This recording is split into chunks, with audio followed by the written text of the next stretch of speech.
Truth is stranger than fiction. I'd heard the saying before, but nothing prepared me for the absurdity of what was to come. My name is Sarah, and I had an experience that defies belief. I met my boyfriend, David, through a mutual friend, and after dating for just over a year, it seemed only natural that we get married. As we settled into our new life together, I moved into his apartment and started organizing our things. We were on the brink of submitting our marriage registration when I was suddenly struck down with a fever and diagnosed with the flu at the hospital. David, ever the reliable partner, assured me, "I'll handle the marriage registration." Trusting him, I left it in his hands. Hours later, I heard David's voice and then a sweet female voice calling out, "David." A wave of concern hit me. Had he brought another woman home while I was sick? But no, it wasn't a fever-induced delusion. David had come back with his mother. She marched straight to our bedroom and called out, "Sarah, aren't you coming out to greet me?" As if demanding a welcome from someone who was clearly unwell. What kind of person was she? I pretended to be asleep, hoping to avoid further confrontation, but her next move was even worse. She yanked the blanket off me and scolded, "You're still in your pajamas." Of course, I was still in my pajamas, because I was sick. "Get up and change immediately. You look disgraceful," she ordered, trying to pull me out of bed. "Please leave me alone. I have the flu and it's contagious," I pleaded, my voice a mix of frustration and panic. Where was David during all this? From the living room, I could hear the loud sound of the TV and his laughter echoing along with a comedy show. "David, your mother is practically attacking your wife. Is this how you treat your wife? Unbelievable." "Fine, if you're too sick to cook, I'll handle David's meal. Be grateful, you useless fool," she shouted before storming out. Her cruelty towards someone who was bedridden was nothing short of wicked. "David, I'm making your dinner, okay," I overheard her say. Exhausted by the heated exchange, I felt utterly drained. "If you heard, why didn't you stop her?" My frustration with David only grew as he failed to intervene and allowed his mother's relentless abuse to continue. Unable to find peace, it took 5 long days for my fever to finally subside. I couldn't help but regret agreeing to marry him. I missed my single life deeply. After a 2-day rest, I returned to work and informed my boss that I was married. With no wedding ceremony planned, I only notified him and the HR department. At work, being something of a loner, my only close contact was Anna, who worked in HR. "Congratulations on your marriage. A week off for the honeymoon? I'm so envious." Anna's teasing smile made me sigh. "I just got hit with the flu and had to endure torment from my mother-in-law." "What? That's hilariously tragic," she said, though I didn't find it amusing at all. She then gave me some instructions. "It's been a week since you filed your marriage registration. You should be able to get some paperwork with your new name and address on it. Go get that sorted and let me know so I can update your details in our system." I listened, trying to keep a serious expression. At that moment, all I could think about was getting a divorce. I hadn't anticipated such a shocking turn of events. After work, I went straight to City Hall to request the paperwork. I was advised to collect it. However, when I looked at the document, I saw my maiden name still printed on it. "What does this mean?" I texted Anna urgently. "The paperwork still has my maiden name. What's going on?" She replied almost immediately, "I don't think your marriage has been registered." "Don't tell me," I thought, realizing that what I believed to be a marriage might have been just a figment of my imagination. "I think you're right." Shocking, isn't it? Anna seemed frustrated by the back-and-forth messages and called me directly. "You haven't been scammed out of money, have you?" "No, the only thing I've lost is my peace of mind. Just in case, you should apply for an annulment. Your husband might be a con artist." "A con artist? The person I've been with for over a year? A con artist?" It seemed extreme, but with his mother's behavior, it wasn't entirely out of the realm of possibility. Taking Anna's advice to heart, I went ahead and applied for an annulment of my marriage. "Aren't you shocked?" Anna asked, still on the phone. I stared blankly into space. Logically, being betrayed by your partner should be shocking, but after enduring David's mother's bullying while I was sick and seeing David act like a mama's boy, I'd surprisingly realized that I no longer loved him. The treatment I received from his mother made it clear that staying in that situation wouldn't be good for me. "If you're okay, that's good to hear. But what about your boyfriend? What was going on with him?" I, too, was curious about his intentions. There had to be more to it, something that would be exposed as soon as the marriage registration was checked, just like it was today. David is 27 and has a decent job. He must have known his deception would come to light quickly. Maybe there was more to this. Perhaps he was committing marriage fraud. Maybe he was testing me. If I couldn't figure it out, it would make me a perfect target for scammers. I was deeply offended to be treated like such a fool. I couldn't forgive David for what he'd done. Fueled by anger, I made a decision. I boasted to Anna about my plan, but what I actually managed to do was quite mundane. I recorded conversations and watched the footage of David and his mother. It felt as though I was the one committing a crime.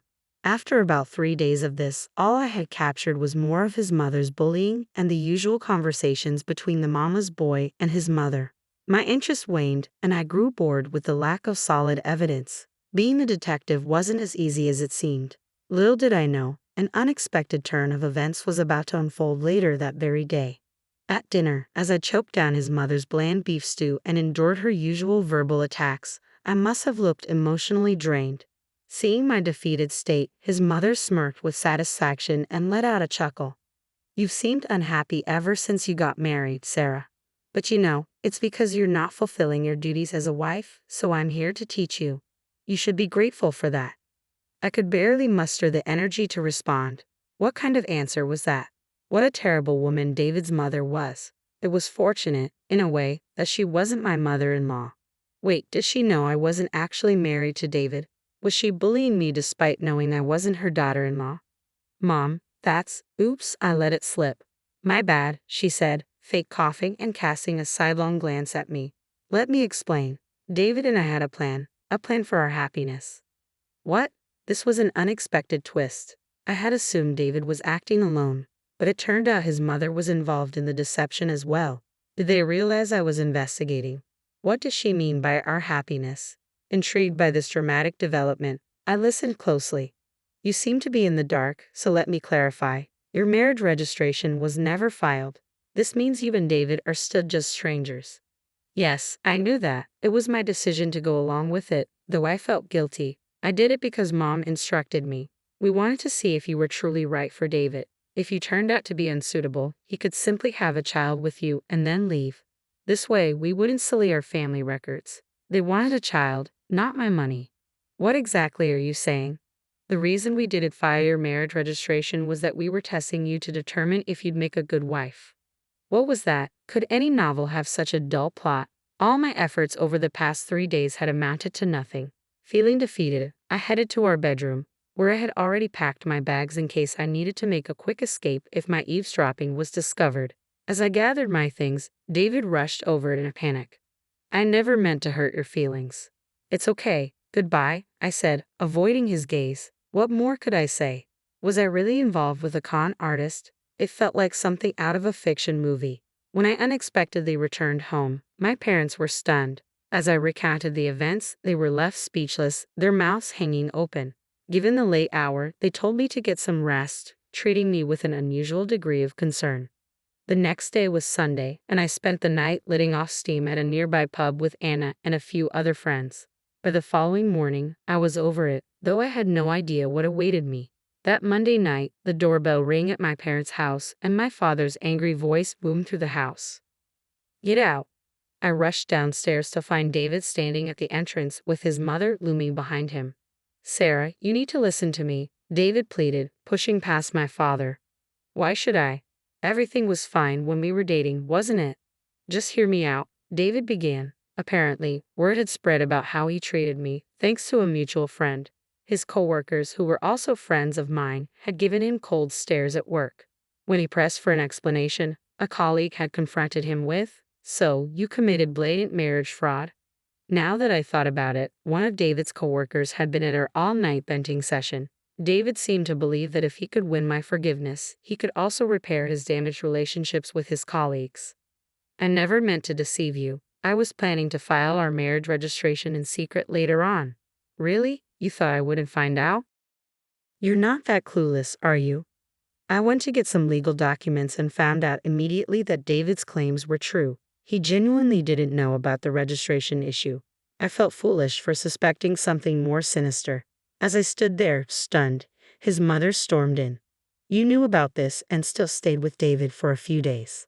Forgive him immediately, and then I'll consider you as my daughter-in-law. Honestly, I couldn't care less about your approval. Even if you begged, I wouldn't want to be your daughter-in-law. What did you just say? Your son is a mama's boy, and your cooking is awful. I'm fed up with your bullying and your petty sarcasm. What? I continued, watching his mother's face turn red with anger. You wanted me to have his child and not ruin the family's reputation. Isn't that a gross violation of my rights? Did you even think of me as a person with feelings, not just a tool? And don't you dare speak to my mother like that. Do you still not understand what's going on? What you did is called marriage fraud.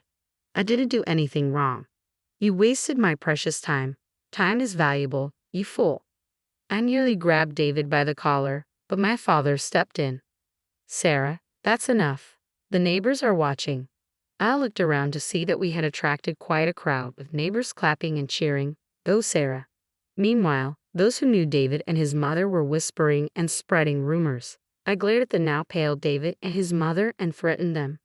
Don't ever come near here again. If I see either of you around my house, I'll call the police. As an afterthought, I added, David, I've recorded conversations of your mother bullying me. I'll be seeking compensation, so expect a call from my lawyer. I said this with a triumphant smile. After that, David's situation only worsened. He was ostracized and removed from team projects, relegated to a mundane role in the document management department, essentially a notice of redundancy. My gossip-loving mother filled me in on what happened to David's mother.